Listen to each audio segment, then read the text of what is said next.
অবশেষে বাংলাদেশ লজ্জাজনকভাবে হেরে ওয়েস্ট ইন্ডিজের কাছে সিরিজ হেরে গেল।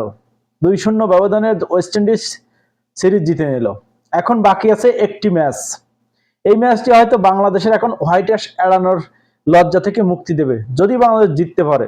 তবে মনে হচ্ছে না জিততে পারবে, কারণ ওয়েস্ট ইন্ডিজ যে ফর্মে আছে তা মনে হচ্ছে না যে বাংলাদেশ জিততে পারবে। বাংলাদেশের পেসার তো সবগুলোই মনে করেন খেলানো হয়ে গেছে, বাকি আছে শুধু আহসান মাহমুদ আর মুস্তাফিজুর তো এই সফরে নেই, ওয়ানডে সিরিজে মুস্তাফিজুর নাই, তাই হাসান মাহমুদ বাকি আছে। তাহলে আর কারা কারা উইকেট নেবে বাংলাদেশের পেসাররা? প্রথমে পাওয়ার প্লের ভিতরে বাংলাদেশের পেসাররা উইকেট তুলতে পারতেছেন না, এইটাই হলো সব থেকে বড় সমস্যা। কারণ পাওয়ার প্লে যদি উইকেট না তুলতে পারে তাহলে ব্যাটিংদের উপর প্রেসার তৈরি হয় না, তারপরে স্পিনাররা এসে কি করবে তখন? যাই হোক, আজকের সিরিজ বাঁচানোর ম্যাচ ছিল বাংলাদেশের, কিন্তু বাংলাদেশ সিরিজ বাঁচাতে পারেনি। ওয়েস্ট ইন্ডিজ প্রথমে টস জিতে কিন্তু ফিল্ডিং করার সিদ্ধান্ত নেয়। জবাবে ব্যাট করতে আসে বাংলাদেশ দল। বাংলাদেশ তানজিদ হাসান তামিম এবং সৌম্য সরকার। শুরুটা সৌম্য ধীর গতিতে করলেও তানজিদ হাসান তামিম শুরু করেন, উড়ান্ত শুরু করেন, 4 ছক্কার ফুল ঝুড়ি ঝোরাতে লাগে এক মাথা থেকে তানজিদ হাসান তামিম। সৌম্য সৌম্য বরাবর বেতন আজও ব্যর্থ। হয়তো সৌম্য জাতীয় দলের ইনিংস গুলো সে খেলতেছে, কিন্তু সে বড় করতে পারতেছে না ইনিংস গুলো।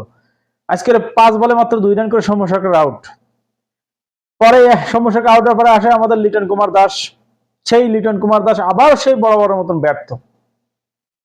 জানি না টিম ম্যানেজমেন্ট লিটন কুমার দাসের ভিতরে কি দেখছে, এতটা ব্যর্থ হওয়ার পরও তাকে বারবার কেন সুযোগ দেওয়া হচ্ছে। আজকে 19 বলে মাত্র 2 রান করছে লিটন কুমার দাস, মাত্র 2 রান করে কিন্তু প্যাভিলিয়নে ফেরে। মেহেদী হাসান মিরাজ গত ম্যাচে 80 রান করা মেহেদী হাসান মিরাজ এই ম্যাচে ফেরেন 1 রান করেই প্যাভিলিয়নে। তারপরে কিন্তু দল বিপদে পড়ে যায়। দলকে কিছুটা সামাল দেওয়ার চেষ্টা করে আফিফ হোসেন ও তানজিদ হাসান তামিম। তারপরেই কিন্তু তানজিদ হাসান তামিমও কিন্তু বেশিক্ষণ থাকতে পারেনি, 46 রান করেই কিন্তু তানজিদ হাসান তামিম আউট হয়ে যায়। তখন আসে সেই বুড়ো কান্ডারি মাহমুদুল্লাহ রিয়াদ। তখন কিন্তু দল চরমভাবে বিপর্যস্ত। ওই সময় এসে হিট করে খেলবে, ওই সময় কোনো পজিশন ছিল না। আফিফ হোসেন 28 রান করে কিন্তু প্যাভিলিয়নের পথ ধরে। সবাই মোটামুটি ব্যর্থ, আজকের সবাই যার কথা বলবো সেই ব্যর্থ, একমাত্র মাহমুদুল্লাহ রিয়াদ আর তানজিদ হাসান সাকিব ছাড়া। আমাদের ব্যাটিংদের উচিত কিভাবে ব্যাট করতে হয় তানজিদ হাসান সাকিবকে দেখো, সে কি অসাধারণ খেলছে, 45 রান করছে তানজিদ হাসান সাকিব। অসাধারণ কি একটা ইনিংস খেলতে তানজিদ হাসান সাকিব, একদম ফাস্ট বোলার হয়ে। সে একদম প্রপার ব্যাটিং না কিন্তু। আর মাহমুদুল্লাহ রিয়াদ সে 92 বলে 62 রান করছে। একটা সময় মনে হচ্ছিল বাংলাদেশ হয়তো 130-40 রানের ভিতরে অল আউট হয়ে যাবে, কিন্তু তানজিদ হাসান সাকিব এবং মাহমুদুল্লাহ রিয়াদের জুটির উপর ভর করে কিন্তু 227 রান বোর্ডে তোলে বাংলাদেশ দল।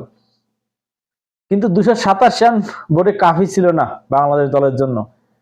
ওয়েস্ট ইন্ডিজ হাসতে খেলতে খেলতে জিতে যায় ওয়েস্ট ইন্ডিজ। ব্র্যান্ডন কিং করেন 82 রান এবং ইবেন লুইস করেন 49 রান।